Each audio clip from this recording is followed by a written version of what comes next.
بسم اللہ الرحمن الرحیم، السلام علیکم ورحمۃ اللہ وبرکاتہ۔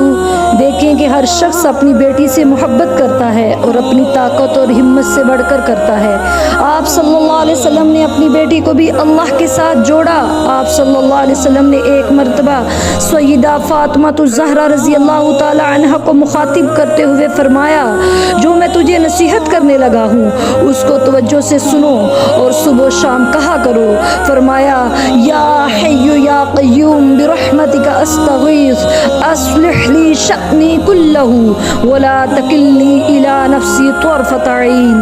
یا حی یا قیوم، اے ہمیشہ سے زندہ رہنے والے اور اے سب کو تھامنے والے، برحمتک، میں آپ کی رحمت کی امیدوار ہوں۔ اصلح لی شأنی، اصلح لی، تو سنوار دے میرے لیے، شأنی، میرے حالات، کلہ، سارے کے سارے، کہ اے زندہ ہمیشہ سے اور اے سب کو تھامنے والے، تجھے تیری رحمت کا واسطہ ہے کہ میں تیری رحمت کی امیدوار ہوں۔ تو سنوار دے میرے سارے کے سارے معاملات، چاہے وہ دین کے ہیں، چاہے وہ دنیا کے ہیں، چاہے وہ آخرت کے ہیں، میری اولاد کے ہیں، میری صحت کے ہیں، میرے مال کے ہیں، میرے والدین کے معاملات ہیں۔ ولا تکلنی، اور نہ تو حوالے کرنا مجھے، الی نفسی، میرے نفس کی طرف، طرفۃ عین، آنکھ جھپکنے کی مانند بھی۔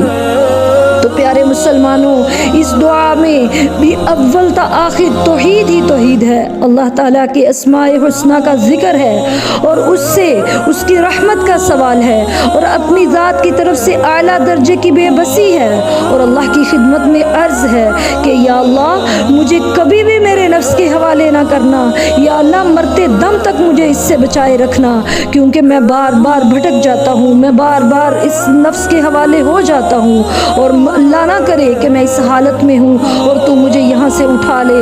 اس لیے مجھے آل ٹائم، آخری سانس تک، ولا تکلنی الی نفسی طرفۃ عین، کہ مجھے میری نفس کے حوالے سے بچائے رکھنا، مجھے اپنے حوالے رکھنا، مجھے میرے نفس سے بچانا۔ رسول اللہ صلی اللہ علیہ وسلم نے اپنی بیٹی کو کوئی کڑا، چھلا، دھاگا پڑھ کر دم نہیں کر کے دیا اور نہ ہی اپنی بیٹی کو کسی قبر سے تبرک حاصل کرنے کی وصیت کی، بلکہ اللہ کا ذکر اور شاندار دعائیں سکھلائی ہیں اور اپنی بیٹی کو توحید کا خزانہ دیا۔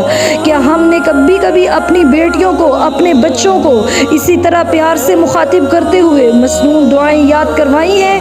یہ وہ رسول اللہ صلی اللہ علیہ وسلم کی پاکیزہ آل تھی اور آپ صلی اللہ علیہ وسلم کی شہزادی لخت جگر تھی، جس کو رسول اللہ صلی اللہ علیہ وسلم نے اللہ کے ساتھ جوڑا، اور قرآن بھی اہل بیت کے بارے میں یہی بات کہتا ہے کہ رب تعالیٰ نے ان کو اعلیٰ درجہ کی توحید عطا کی تھی اور شرک و بدعت کی گندگی سے دور رکھا تھا۔ سبحان اللہ۔ بے شک اگر کوئی بھی مسلمان عورت کسی بھی مسئلے میں پریشان ہو تو وہ اس دعا کو کثرت سے پڑھے، اپنے بچوں کو سکھائے اور اس کو سمجھتے ہوئے پڑھے، تو انشاءاللہ دنیا آخرت اور سارے معاملات جو ہیں وہ انشاءاللہ سدھر جائیں گے اور اللہ کے فضل و کرم سے آپ کے سارے معاملات بہترین ہو جائیں گے۔ تو لہٰذا اس دعا کو فالو کریں۔ اللہ تعالی ہم سب کا حامی و ناصر ہو۔ السلام علیکم ورحمۃ اللہ وبرکاتہ۔